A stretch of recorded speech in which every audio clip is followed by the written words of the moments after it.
In the heart of a dense forest, under the canopy of towering pines and the scent of damp earth, there lies a wilderness untouched by time.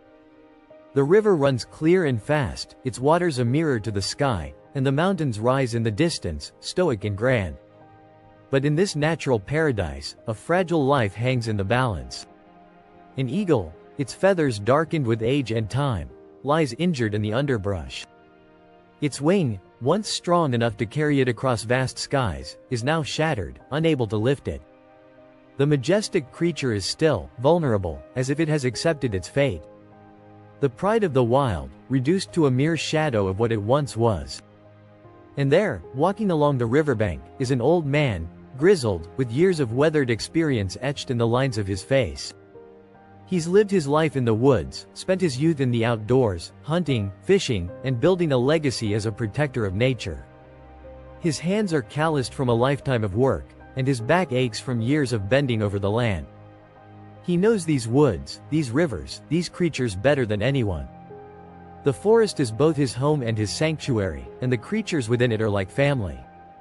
He stumbles upon the eagle almost by accident, his boots crunching softly through the underbrush as the bird's sharp eyes meet his gaze.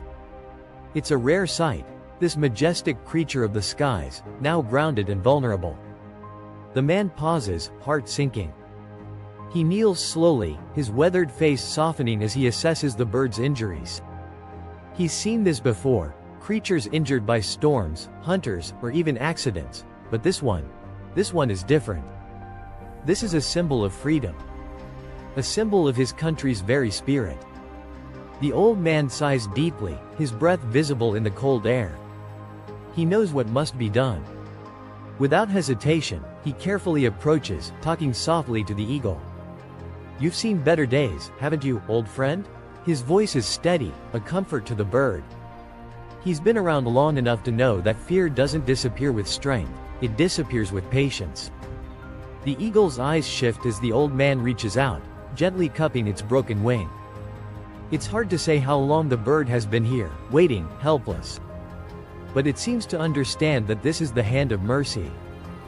After a moment of hesitation, the old man lifts the eagle carefully, cradling its fragile body in his arms. His heart aches as he feels its weight, the weight of responsibility, the weight of a life saved.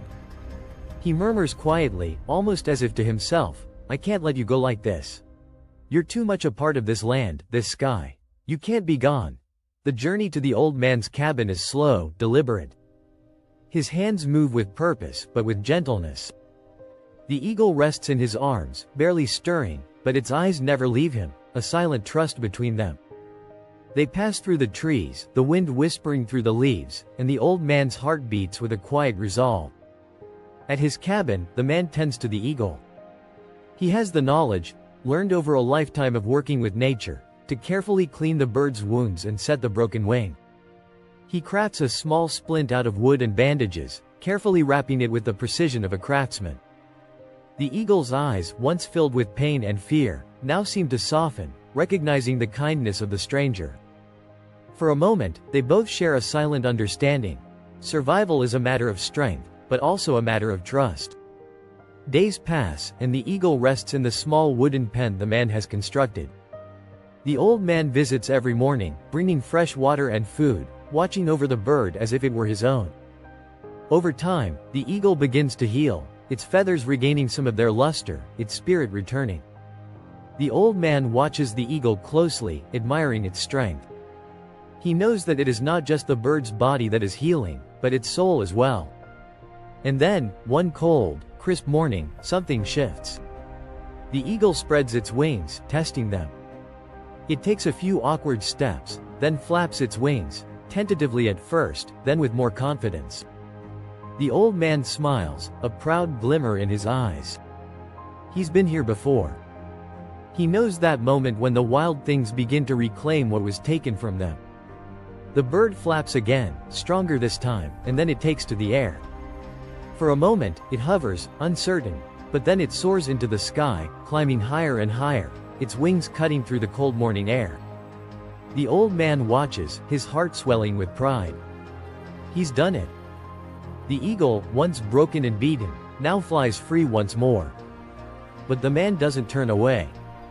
He watches the eagle as it circles above the trees, its wings spread wide, its feathers catching the light of the morning sun.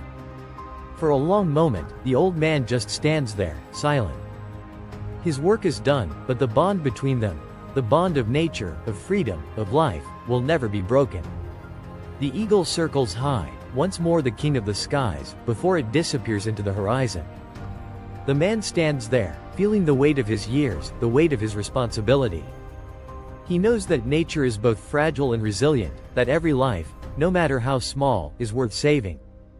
As the sun sets, the old man makes his way back to his cabin, the cool evening air brushing against his face. The forest is quieter now, but in his heart, there's a sense of peace. The eagle is free again, and with it, a piece of his own spirit has been set free as well.